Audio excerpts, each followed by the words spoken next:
HSC exam 2024 পরীক্ষা আবারও স্থগিত করা হলো কি শিক্ষা বোর্ড? স্থগিত আবারও করেছে কি শিক্ষা বোর্ড? এইচএসসি এক্সাম কি আবারও পিছিয়ে দেওয়া হয়েছে? তো এই বিষয়ে এক একজন এক এক রকম কথা বলছে। তো অনেকে ইউটিউব চ্যানেলে বা সোশ্যাল মিডিয়াতে অনেক রকম ছাড়ছে যে স্থগিত করা হয়েছে আবার পরীক্ষা। তো এই বিষয়ে কি বলেছে শিক্ষা বোর্ড? তো এই বিষয়টা আজকে জানবেন। আউযুবিল্লাহি মিনাশ শাইতানির রাজিম, বিসমিল্লাহির রহমানির রহিম। মহান তাআলার নামে শুরু করছি আমি 5 মিনিট ক্লাসের পক্ষ থেকে সবাইকে আন্তরিক শুভেচ্ছা এবং অভিনন্দন। এইচএসসি এক্সাম 2024 পরীক্ষা 4 আগস্ট থেকে পরীক্ষাটি শুরু হবে।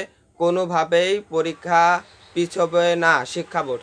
কারণ যদি পিছানোরই হতো তাহলে ইতিমধ্যে আমরা নোটিশটা পেয়ে যেতাম বা শিক্ষা বোর্ড থেকে একটা নোটিশ প্রকাশ হতো যে আবারও স্থগিত করা হয়েছে এইচএসসি এক্সাম, কিন্তু কোনো নোটিশই প্রকাশ হয়নি। তার মানে বোঝা যাচ্ছে যে এইচএসসি এক্সাম 2024 পরীক্ষা 4 আগস্টে আপনাদের পরীক্ষাটি অনুষ্ঠিত হবে এবং আপনাদের সকল প্রকার আপনাদের 4 আগস্ট থেকে যে পরীক্ষা পুরাতন রুটিন থেকেই হবে এবং যদি আর 11 তারিখের যে স্থগিত পরীক্ষাটি 11 তারিখ থেকে শুরু হবে ওটা হচ্ছে নতুন রুটিনে। তো সেটা এখনও প্রকাশ করেনি, সেটা যখন প্রকাশ করবে তখন আপনাদের মাঝে উপস্থাপন করব এবং সকল প্রকার এমসিকিউ সমাধানগুলো পেতে 4 আগস্টের যে পরীক্ষাগুলো সে পরীক্ষার এমসিকিউ সমাধানগুলো পেতে আমাদের চ্যানেলটি সাবস্ক্রাইব করে রাখতে পারেন, পাশে থাকা বেল আইকনটি বাজিয়ে রাখতে পারেন।